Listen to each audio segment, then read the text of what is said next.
Greetings. My name is Dr. Jacquie Caroll. I am a certified accredited financial coach, and I recently joined the UNLV Graduate College Financial Wellness Advisory Board. I'm very excited to be here. I have worked in some form of financial wellness for over 20 years, and I believe knowledge is power, and that power can equalize the playing field.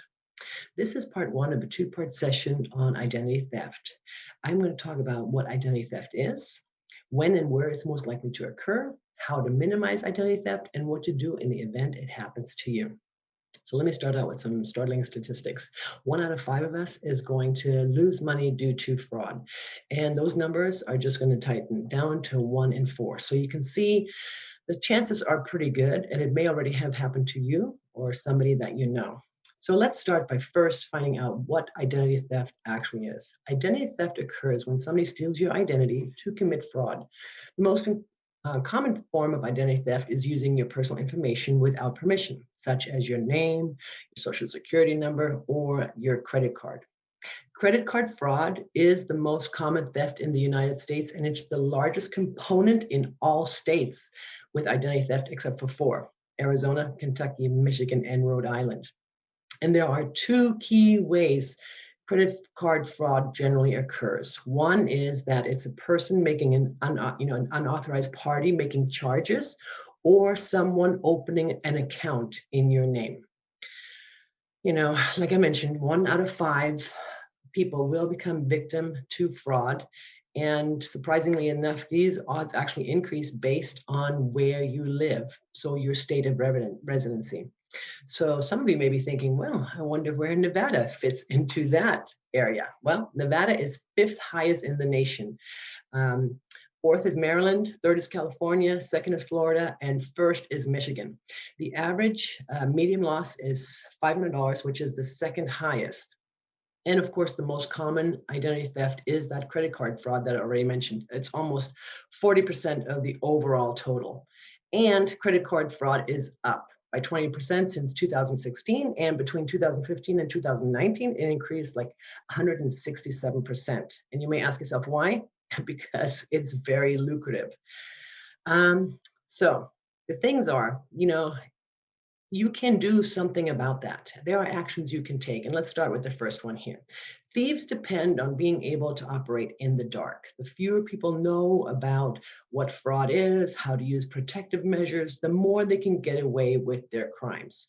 So make it your goal, become a source of accurate information. Share what you've learned in these modules about how to protect your identity with your family members, friends, and colleagues. So apropos all these people, who do you think is targeted most? What age group gets their identity stolen most often? What do you think? Well, if you thought Americans in their 30s, then you're correct. That is the group that reports the most identity theft. That's followed by individuals in their 40s. Now, an alarming new statistic is that individuals under the age of 18, that's the fastest rising group. However, those are not reported. And of course, that makes sense.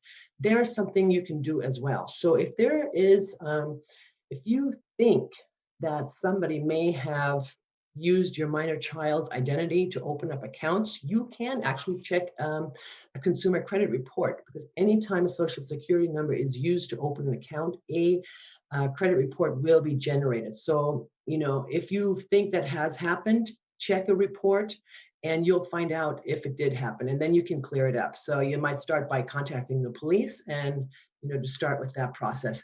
The police reports help as far as insurance and various types of things, but sometimes they are limited on actions because true identity theft criminals work interstate, and so the jurisdiction doesn't match up in between the states. The second highest rate of identity theft is employment or tax-related fraud, and that's about 32%.